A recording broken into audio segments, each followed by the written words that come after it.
So hi guys, welcome back sa ating YouTube channel mga katropa. Ito si Kabady Moko, dito pa rin sa negosyo ng pagbababuyan, backyard piggery business sa Pilipinas. So ngayong araw na to mga katropa, paano nga ba ang tamang hatian sa pag-aalaga ng baboy? 50-50 ba o 60-40? Lugi o kita ang katotohanan sa paiwi system ng baboy ngayong 2026. So, diskarte sa pagbababoyan, hatian ng investor at tagapag-alaga. So, full guide mga katropa. Himayin natin yan. Eto na mga katropa. Gusto mo bang mag-business ng baboy pero number 1, wala kang pwesto? O ikaw naman ay may kulungan at sipag ka pero wala kang sapat na puhunan? Ayan. So, maraming nagtatanong sa akin, Kabady, paano ba ang tamang hatian sa paiwi system o pag-aalaga ng baboy para walang lamangan at syempre walang away sa bandang huli? So eto na, sa bidyong ito, hihimayin natin ang tatlong pinaka-popular na hatian ngayong 2026 na patas sa investor and patas din sa mga mag-aalaga. Panoorin hanggang dulo mga katropa para hindi kayo malugi. Eto na. Bago tayo magsimula sa computation, bakit nga ba itong paiwi system ay patok na business model sa negosyo ng babuyan? Ito na mga katropa, sa mahal ng feeds ngayon at banta ng ASF, mahirap sumugal ng mag-isa.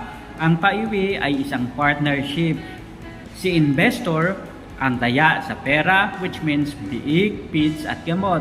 At si nag-aalaga naman ang taya sa pagod, kuryente, tubig at facilities. Pero tandaan natin mga katropa, malinaw na usapan na sa simula para maiwasan ang gulo pagbenta ng ating mga alagang baboy. So eto na mga katropa. Ang pinaka-common kasi na hatian ay yung tinatawag na 50-50 sa net profit. So paano ba ito? Una, ibabawas muna lahat ng ginastos ni investor. So, ibig sabihin, bawas yung presyo ng biik, feeds at gamot. Ang natitirang clean profit o net income ay paghahatian nyo ng kalahati. So, 50-50 kayo. Example mga katropa, nakabenta kayo ng 15,000 sa isang baboy. Ang puhunan nyo ay 10,000. May sobra na 5,000. So, ibig sabihin yun, tig to 2,500 pesos ang bawat isa sa inyo. Kay investor at kay nag-aalaga. So, pabor ito sa investor. Ibig sabihin mga katropa, kung mataas ang risk, pero dapat sagot ng nag-aalaga ang tubig at kuryente nito. Ngayon, puntahan naman natin yung tinatawag na 60-40 na hatian at ang per kilo system. Paano yun Kabady? Ito na mga katropa. Merong tinatawag na 60-40. Madalas ito kung ang nag-aalaga ang sumasagot din sa number 1, maintenance ng kulungan at kung sakali na mas malaki ang pagod sa pagkuha ng halimbawa yung mga alternative na pagkain tulad ng kangkong o kung ano man. So maaari na 60-40 sa nag-aalaga. Ibig sabihin, mas mataas yung porsyento na makukuha ng nag-aalaga, which is 60%, and yung investor naman, mga katropa, is 40%. So, pabor ba kayo doon, mga katropa? And meron din naman yung tinatawag na per kilo system. Paano yun?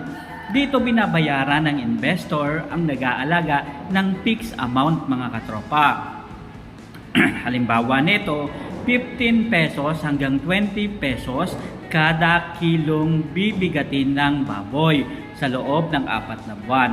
Safe ito mga katropa sa nag-aalaga dahil sigurado ang bayad sa pagod niya kahit bumagsak ang presyo sa palengke. So ibig sabihin yun, merong fix na amount na ibibigay dun sa nag-aalaga ng baboy. So regardless na kahit bumagsak yung presyo, so meron talaga siyang fix na kikitain. Ito na. Ano yung tatlong golden rules naman para iwas away sa mga tulad nitong kasunduan na to? Una, meron kasunduan para magtagal ang partnership nyo. Sundin ang tatlong mga bagay na ito. Una, magkaroon ng kasulatan, kontrata. Kahit magkumare o magkumpare kayo, magkapatid, magputol, magbayaw, magpinsan, magkamag-anak o kung ano man, isulat ang hatian sa papel. Ikalawa, itago ang mga resibo ng mga PITS. Dapat transparent si investor sa gastos para walang duda si nag-aalaga. Ganun din and vice versa rin mga katropa. And ikatlo is, paano kung mamatay si baboy o ang baboy? Ito yung pinaka-importante mga katropa. Dapat malinaw kung charge to experience ba ito o hahatiin din ang lugi.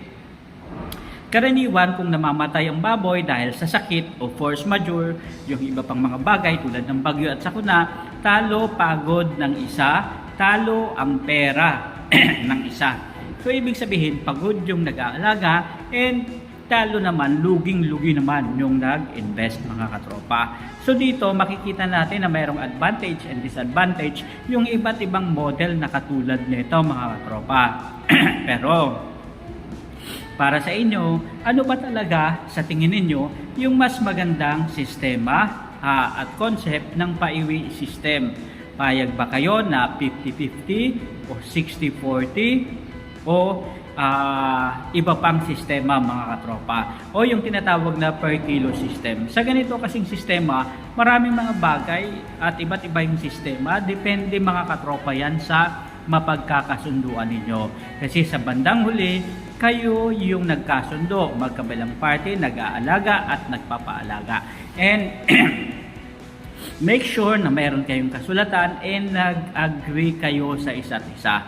Kasi sa bandang huli, kayong dalawa rin ang mag-uusap, magsusuportahan at maggagawa ng tamang diskarte sa negosyong ito. So mga katropa, kung nagustuhan nyo ang episode natin ngayong araw na to, tungkol dito sa paiwi system, 50-50, 60-40 o per kilo system na yung nag-aalaga ng baboy, sureable na may makukuhang pera. So, wag niyong kalimutan mga katropa naman na i-like, share, and mag-subscribe na rin para sa susunod nating mga episode tungkol sa pag-aalaga ng baboy at ibang diskarte sa piggery business dito sa Pilipinas. Maraming salamat mga katropa sa patuloy niyong panonood sa ating YouTube channel and malapit na tayong pumalo sa 90,000. So 10,000 na lang at magkakaroon na tayo ng boop, silver bokaton. Sana samahan niyo ako araw-araw sa iba't iba nating update tungkol sa negosyo ng pagbabayan at iba't ibang sistema na maaaring makatulong sa mga nais magsimula ng negosyong ito. At doon sa lahat-lahat ng mga gusto pang pumasok, so mag-subscribe na kayo para lagi kayong updated sa iba't ibang discard tips sa negosyo ng baboyan. Hanggang sa muli, maraming salamat. Paalam.